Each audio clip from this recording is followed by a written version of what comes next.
This episode is sponsored by World of Warships, and we look at the last Japanese victory in World War II.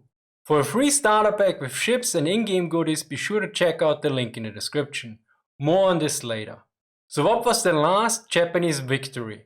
Well, to quote Samuel Cox, Director of Naval History and Heritage Command, the Battle of Vella Lavella would be the last major battle of the Central Solomons campaign and would also be the last significant Japanese victory of the war. Of course, this needs a bit of clarification. First off, the word significant is important. Second, the Japanese still achieved victories afterwards. For instance, defending against the raided Koiari in November 1943, the victories against the Chinese in the Ichigo offensive in 1944, and the sinking of the USS Indianapolis in 1945. As such, some historians note that the Battle of Vella Lavella was the last naval surface victory of the Imperial Japanese Navy. So now, some geographical context. We are looking at the Solomon Islands, which saw a lot of major fighting in the Pacific. It is the location of the so-called Iron Bottom Sound, due to the large amount of ships that sank there during the Battle of Guadalcanal. The historian Evan Mawdsely refers to the Solomon Islands as the Verdun of the Pacific War. Over the course of 1943, the US forces pushed the Japanese further and further towards Japan. Although it is important to keep in mind that 1943 was quite different from 1942. For the first 8 months of 1943, only a limited number of major warships from either navy operated in the South Pacific, due mainly to the losses suffered in 1942. There were none of the big fleet actions which had featured in the previous year. Neither side deploying carriers or battleships in the Central or Western Solomons, or around New Guinea. All the same, there was a large amount of sea-air fighting, with both sides basing their aircraft on land. Here you can see the advance. In early February 1943, the Japanese withdrew from Guadalcanal. Shortly thereafter, the US forces took the Russell Islands. From June to mid-September 1943, the US forces captured the island New Georgia, which had a Japanese airfield. Next was Kolombangara Island, and northwest of it was the island of Vella Lavella, which was invaded by US forces in August 1943. After the retreat from Kolombangara, there were only 2 islands in the Central Solomons left with Japanese forces, Choiseul and Vella Lavella. Although less than 600 men were at Vella Lavella, the Japanese decided to evacuate the island. For this, Admiral Ichuin marshaled 9 destroyers and a dozen small craft to extricate these Vella Lavella waves on the night of 6th to 7th October and organized them as follows. The Vella Lavella evacuation force consisted of the support group, consisting of the following destroyers: Akigumo, Isokatse, Kasagumo, Yugumo, Shigure, Samidare, whereas the destroyer transport group consists of Fumizuki, Matsukatse, Yunagi.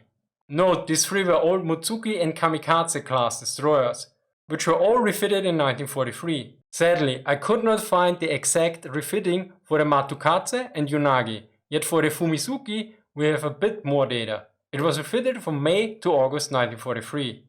At Sasebo for maintenance and refitting included removal of aft torpedo mount and number 2 and 4 main guns in favor of added 25mm machine guns and replacement of single 7.7 machine guns, a breast bridge by dual 30mm machine guns. Finally, there was also a subchaser transport group consisting of 4 subchasers, 4 PT boats and 4 landing craft, according to Morison.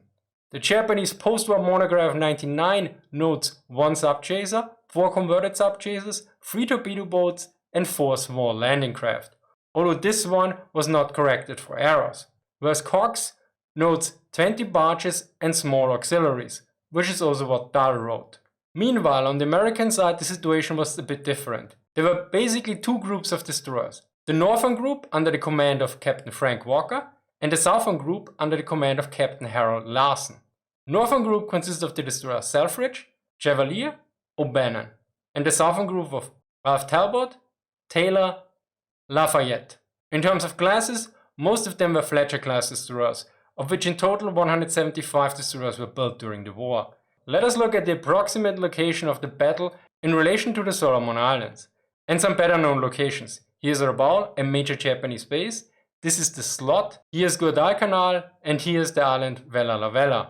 Next, let us look at the tactical prelude to the battle. For the Japanese side, the evacuation force had left Rabaul and was heading for Vella Lavella along the coast of Bougainville. Before nightfall, the force entered the new Georgia Sound, which is also called the Slot by Allied commanders. At 1814, the Japanese commander detached 2 of his regular destroyers and 3 destroyers of the transport group to push ahead to the evacuation point at Makwana Bay on northwest Vella Lavella. They overtook and passed the subchasers, which had left Buin at 1653.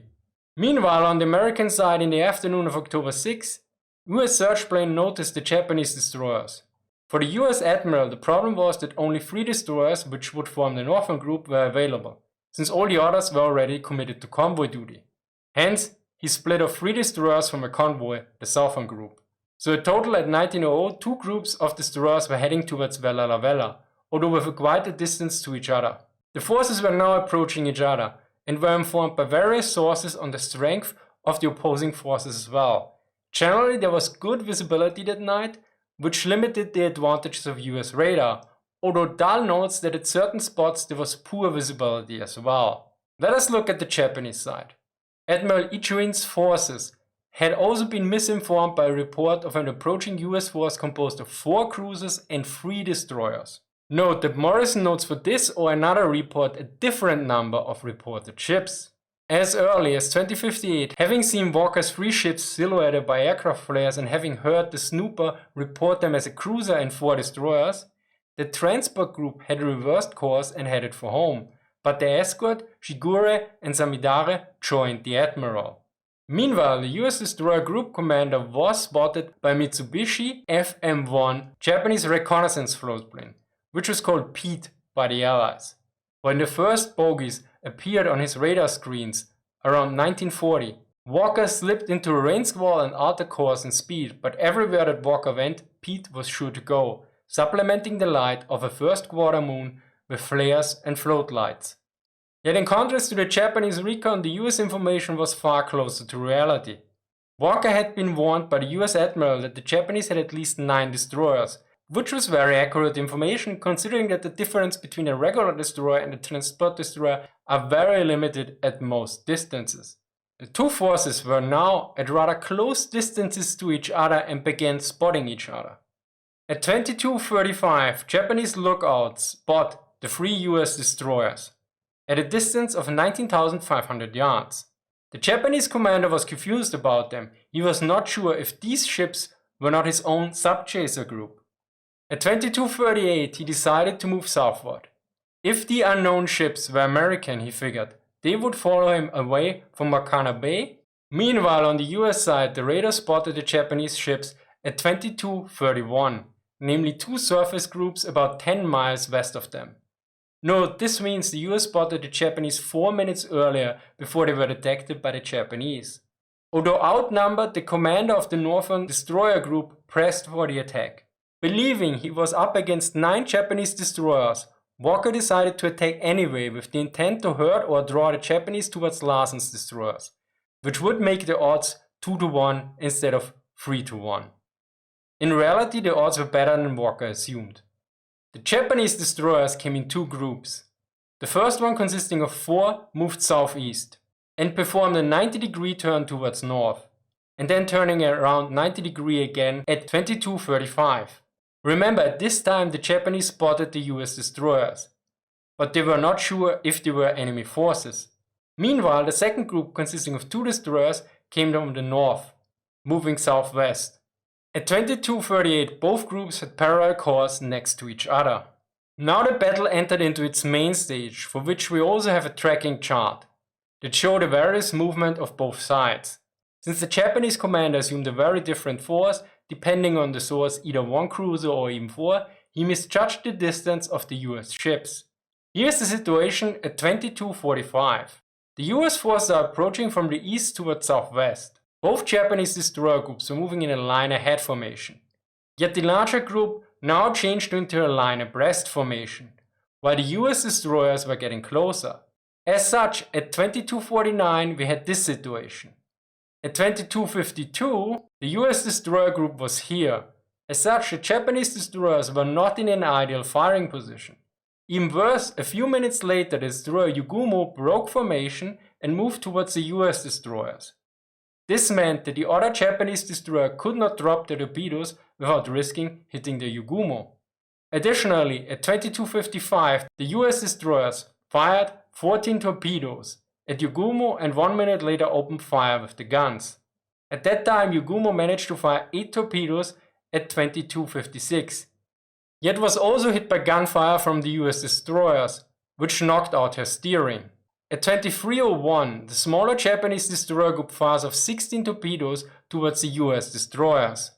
Yet more importantly, at that time, one of Yugumo's torpedoes hits the USS Chevalier in the bow magazine.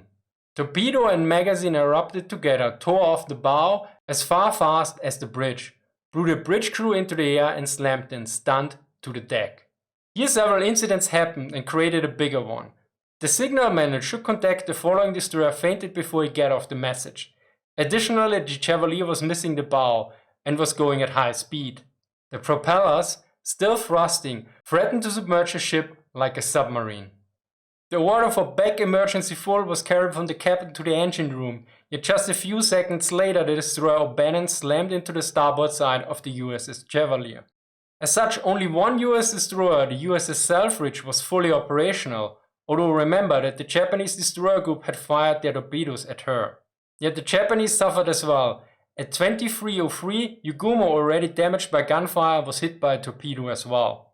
USS Selfridge meanwhile engaged Shigure and Samidare with gunfire at around 23:04.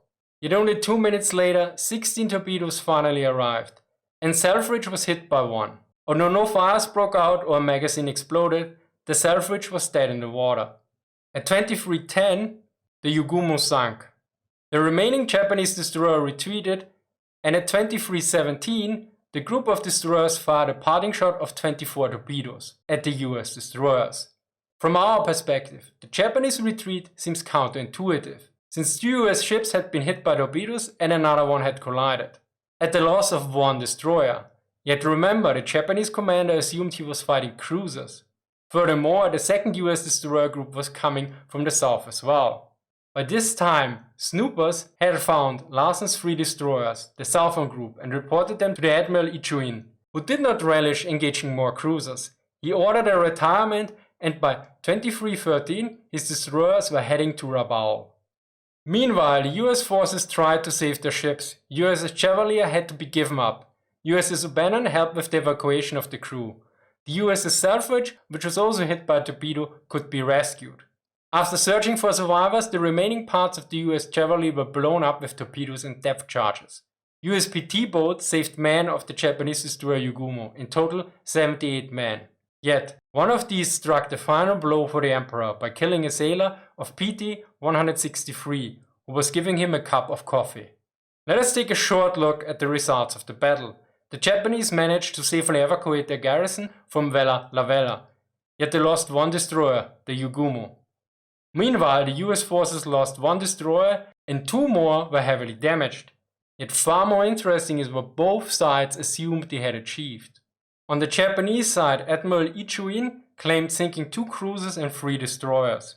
Meanwhile, the US commander of the destroyer group, Captain Walker, believed that he had sunk 3 destroyers and damaged several others. This is a good reminder that kill claims are often highly inflated on all sides, yet in my opinion this is mainly a result of the chaotic and intense nature of combat.